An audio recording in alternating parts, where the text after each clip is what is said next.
পরবর্তী যে হিংসা, ঘর বাড়ি ভাঙচুর, দোকান মারধর করা, মাথা কেটে নিয়ে ফুটবল খেলার পাল বলি। দেখুন, আপনারাও দেখেছেন এই সন্দেশখালীতে শাহজাহানের যেই উৎপাত, তার কর্মীরা যা করে চলছে লাগাতার, তৃণমূল আর সেই গুন্ডা শাহজাহানের সেই লোক, এই গরিব মানুষ, এসটি শিডিউল ট্রাইবেরা বাড়িঘর ভেঙেছে, কিচ্ছু নেই এদেরকে। এই যে ছাদগুলি ভেঙেছে, দ্বিতীয়বার করার মতো তাদের কাছে পয়সা নেই।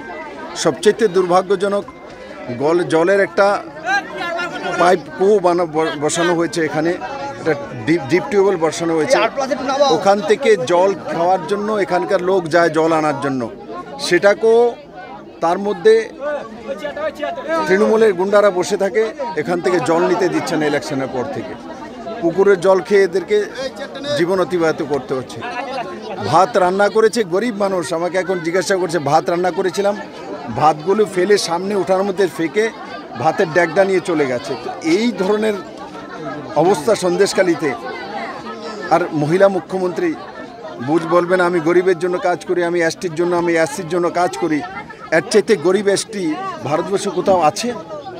এখানে তাদের কাছে জল খাওয়ার পর্যন্ত বন্ধ করে দিয়েছে। এটা তো পুরো এসটি একদম এরিয়া, এসটি আদিবাসী এরিয়া। হ্যাঁ, আদিবাসী এরিয়া। তো আদিবাসীদের জন্য সেন্ট্রাল গভর্নমেন্ট থেকে অনেক স্কিম আছে, নরেন্দ্র মোদীর নেতৃত্বে সরকার রাজ্যে। সেই স্কিমগুলো এদেরকে দেবে না। আমাকে বলছে যে তৃণমূলে এরা যখন বুথে হেরেছে, 425-এর কাছাকাছি টোটাল ভোট ছিল, 400 ভোট বিজেপিতে গিয়েছে। তারপর থেকে অত্যাচার শুরু হয়ে গেছে। তার আগেও সন্দেশখালীতে অত্যাচার ছিল। মহিলাদের উপরে কী হয় মহিলারা নিজেই বলছে, আপনার রেকর্ডিং নিয়ে নিন, আপনারা আগেও এসছেন জানেন। তো কন্টিনিউ সেটা করে চলে আসছে এবং এখানে তাদের উৎপাত করে চলে আসছে। আর আপনি তো দেখলেন, আপনি কি স্টেপ নেবেন? দেখুন, আমি সমস্ত রিপোর্ট আমাদের কমিটি নিয়ে রিপোর্ট আদরণীয় রাষ্ট্রীয় অধ্যক্ষ জেপি নাড্ডাজিকে দেব এবং আমরা আগেও সন্দেশখালীর বিষয়ে পুরো দুনিয়াকে সামনে রেখেছি। সন্দেশখালীর মানুষের সঙ্গে যেটা অত্যাচার ক্রমাগত হচ্ছিল, আর এবার ইলেকশনের পরে এরা কন্টিনিউ যে করে আসছে। গরিব, এর চাইতে গরিব মানুষ তো আমার মনে হয় ওয়েস্ট বেঙ্গলে কোনো জায়গাতে নেই। আর তারপরে এসটি, আমরা এসটি অ্যাট্রোসিটি অ্যাক্ট, আর সেই দিশাতে আমরা হাইকোর্টে যাব এবং স্টেট গভর্নমেন্টকে জবাব তলব করব হোম মিনিস্ট্রির মাধ্যমে। এবং আমি আশা করি অমিত ভাই শাহ দেশের গৃহমন্ত্রী সক্ষম সেই বিষয় করতে। আর আপনারা জানেন এই রাজ্যের কতগুলো মন্ত্রী জেলে রয়েছে, যার নাম আমি নিলাম এখানে, উনিও তো জেলেই রয়েছেন। তো এইসব শাহজাহানদের মতো গুন্ডা তাদেরকে প্রোটেকশন মমতা ব্যানার্জি দেয়, কতদিন পরে সেই বিষয়ে উনি কত মুখ খুলেছেন আপনারা দেখেছেন।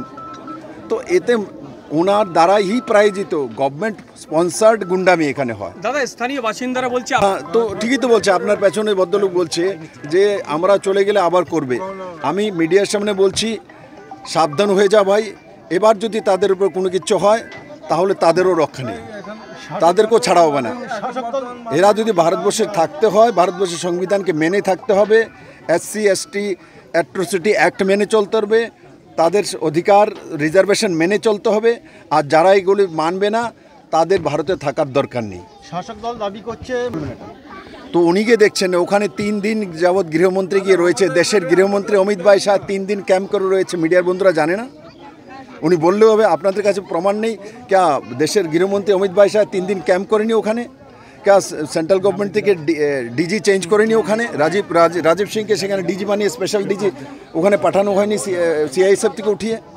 তাহলে অ্যাকশান করছে না কে বলছে? সেন্ট্রাল গভর্নমেন্ট সেখানে করছে।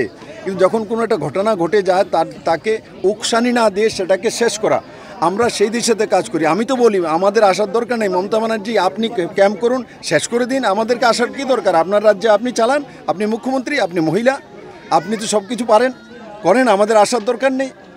আমরা কেন আসবো? আমরা তখনই আসতে হয় যখন আপনি সেই কাজগুলো করেন না। আপনি উদাহরণ মণিপুরের, আপনি মিজোরামের, আপনি লন্ডনে চলে যাবেন, আপনি নিজের কথা বলুন। যদি বাইরে থেকে কেউ আসে বলেন আমার বাংলার কথা বলো, তো আমি তো বাংলার কথা বলছি। ওনাকে ইলেকশনে পলিটিক্যালি বলতে নেই, আমার বাংলার মানুষ বলতে হবে। বাইরে থেকে ওরা এসছে, তো ওটার সময় উনি বাইরে থেকে এসছে। এখন উনি বাইরে ঘরের লোকেদেরকে কি করছেন সেটা মানুষ দেখতে চায়, জানতে চায় ওনার কাছ থেকে। আর আমি আপনাকে বলছি, এখানে মহিলাদের উপরে কেমন ধরনের শারীরিক অত্যাচার হয়েছে তার সাক্ষী আপনারা রয়েছেন, আপনারা জানেন, আপনাদের মাধ্যমে আমাদের কাছে জানকারি গিয়েছে।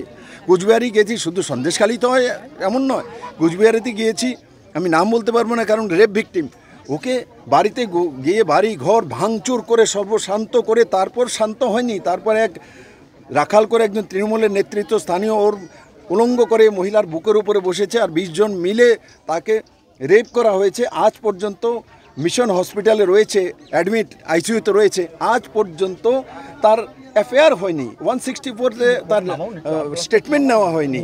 তার জন্য আরে ভাই, রেপ যদি কেউ হয় তাকে তো আননোন পার্সন করে সমুটো কেস নিতে হয়। থানাতে আসলে যখন যেই হসপিটাল এসে হসপিটাল যখন রিপোর্ট করে তখন সঙ্গে সঙ্গে এমএলসি করতে হয়।